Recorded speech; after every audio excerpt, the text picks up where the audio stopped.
اچھا بھائی اگر 5 یا 10 روزہ تراویح پڑھنا جائز ہے، بدعت نہیں ہے، تو رسول صلی اللہ علیہ وسلم کے دور میں، حضرت عمر کے دور میں اپنی آسانی کے لیے تراویح کو کبھی 5 یا 10 روزہ نہیں کیا گیا، تو اس عمل سے بدعت کی بو نہیں آئے گی؟ حضرت عمر رضی اللہ تعالیٰ عنہ کے دور میں تراویح 29 یا 30 دن پورے ہوتی تھی، رہا یہ کہ 10 روزہ نہیں کیا گیا. 10 روزے کا مطلب ہوتا ہے 10 دن میں پورا قرآن ختم.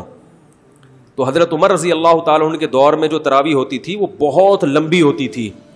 اس میں ایک قرآن نہیں ختم ہوتا تھا، پتہ نہیں کتنے ختم ہوتے تھے یہ ہمیں معلوم نہیں ہے، کیونکہ بسا اوقات ایسا ہوتا تھا کہ عشاء کے بعد شروع کرتے کرتے سحری کے وقت تک چلتے تھے وہ، کیونکہ بعض روایات میں آتا ہے کہ لاٹھیوں کے سہارے سحری کرنے گھر جا رہے ہوتے تھے صحابہ کرام، اتنی لمبی تراویح ہوتی تھی. سمجھ رہے ہیں؟ تو 10 روزہ بھی جائز ہے بشرطے کہ آپ سکون اور اطمینان کے ساتھ پڑھ سکتے ہوں. اور اگر وہ اسپیڈ مار رہا ہے 10 روزہ ایسی اسپیڈ کہ یعلمون تعلمون کے سوا کچھ سمجھ میں نہیں آ رہا، اور پیچھے لوگ بھی گر رہے ہیں بے ہوش ہو کے، اور کوئی یہ کر رہا ہے، کوئی گھٹنے پکڑ کے بیٹھا ہوا ہے، یہ پھر قرآن کے ساتھ مذاق ہے. تو اسٹیمنا ہے تو 10 روزہ بھی پڑھیں، لیکن پھر تراویح چھوڑیں نہیں، پورے مہینہ پھر پڑھتے رہیں تاکہ ایک سنت موقدہ کا ثواب حاصل ہو، چھوڑنا نہیں چاہیے.